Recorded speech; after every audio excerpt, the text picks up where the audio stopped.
Final year project नाम सुनते ही अक्सर स्टूडेंट्स के लिए एक टेंशन सी शुरू हो जाती है। लेकिन सोचें, अगर थीसिस लिखने का ये जो पहाड़ जैसा काम लगता है, इसे छोटे छोटे आसान स्टेप्स में तोड़ दिया जाए तो चलें आज इसी सफर का एक पूरा रोड मैप बनाते हैं। सबसे बड़ा मसला शुरू कहाँ से करें, है ना।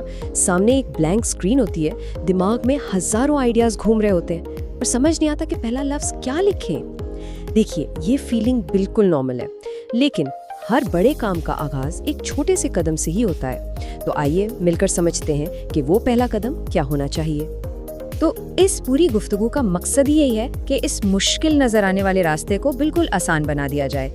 हम इस पूरे प्रोसेस को स्टेप बाय स्टेप देखेंगे ताकि एक क्लियर रोड मैप मिल जाए और थीसिस मुकम्मल करने का कॉन्फिडेंस भी आ जाए। तो पहला स्टेप क्या है? देखें, किसी भी बड़ी इमारत की तरह एक अच्छे थीसिस की बुनियाद भी मजबूत होनी चाहिए। और वो बुनियाद क्या है? वो है साइनॉप्सिस और उसका इंट्रोडक्शन। चलिए देखते हैं कि ये बुनियाद बनानी कैसे है। अच्छा, अक्सर लोग साइनॉप्सिस को क्या समझते हैं? बस एक फॉर्मेलिटी, एक अप्रूवल का स्टेज। लेकिन हकीकत में ना, ये किसी आर्किटेक्ट के बनाए हुए नक्शे यानी ब्लूप्रिंट जैसा है। ये वो नक्शा है जो ना सिर्फ ये बताता है कि जाना कहाँ है, बल्कि रास्ते से भटकने से भी बचाता है। याद रखें, एक अच्छा साइनॉप्सिस मतलब आधा काम तो हो गया। तो सबसे बेहतरीन स्ट्रैटेजी यही है कि जो प्लान अप्रूव हो गया है उसे अपना गाइड बना लें। जब भी रिसर्च करते हुए लगे कि दिमाग इधर उधर भटक रहा है, फौरन वापस अपने साइनॉप्सिस पर आ जाएं। ये चीज़ राइटिंग को हमेशा ट्रैक पर और फोकस्ड रखेगी। तो सवाल ये है कि इस ब्लूप्रिंट से एक जबरदस्त सा इंट्रोडक्शन कैसे बनेगा? इसे ऐसे समझें जैसे एक कहानी सुना रहे हों। सबसे पहले साइनॉप्सिस के पॉइंट्स को थोड़ा तफसील से बताएं। पढ़ने वाले को रिसर्च प्रॉब्लम का बैकग्राउंड दें। फिर बिल्कुल साफ साफ बताएं कि इस रिसर्च के मकासद क्या हैं और आखिर में आने वाले चैप्टर्स का एक छोटा सा खाका दे दें, बिल्कुल वैसे जैसे किसी किताब के शुरू में उसकी फहरिस्त होती। चलें जी, बुनियाद तो बन गई। अब टाइम है असल इमारत खड़ी करने का, यानी थीसिस का मेन पार्ट, वो चैप्टर्स जो रिसर्च की असल जान होते हैं। ये तीनों हिस्से मिलकर एक पूरी कहानी बनाते हैं। लिटरेचर रिव्यू से कहानी शुरू होती है कि भाई पहले से इस टॉपिक पर क्या काम हो चुका है। फिर रिसर्च ऑब्जेक्टिव्स इस कहानी को आगे बढ़ाते हैं कि अच्छा तो हम क्या नया ढूंढने जा रहे हैं।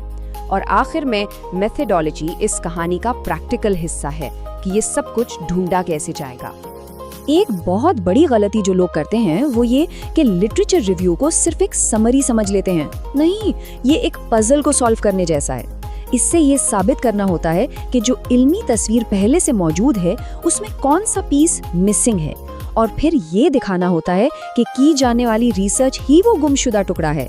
तो ये सिर्फ रिपोर्टिंग नहीं बल्कि एक पूरा आर्ग्यूमेंट है। और अब आते हैं इस हिस्से की तरफ जिसका सबको इंतजार रहता है, यानी रिजल्ट्स। यहाँ सारी मेहनत का फल सामने रखा जाता है, यानी रिसर्च के असल नताइज। यहाँ एक बात समझना बहुत जरूरी है और वो है रिजल्ट्स और डिस्कशन का फर्क। इसको ऐसे सोचें, रिजल्ट्स का चैप्टर बताता है कि क्या मिला, ये बस फैक्ट्स हैं, डेटा है। लेकिन डिस्कशन का चैप्टर एक कदम आगे जाता है। वो सवाल करता है तो क्या, मतलब इन फैक्ट्स का मतलब क्या है, इनसे हमारी समझ में क्या नया इजाफा हुआ। तो रिसर्च का सफर तकरीबन मुकम्मल हो चुका, मंजिल अब सामने है।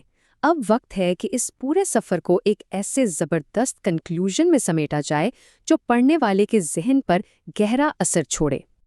एक अच्छे कंक्लूजन के दो मेन पार्ट्स होते हैं।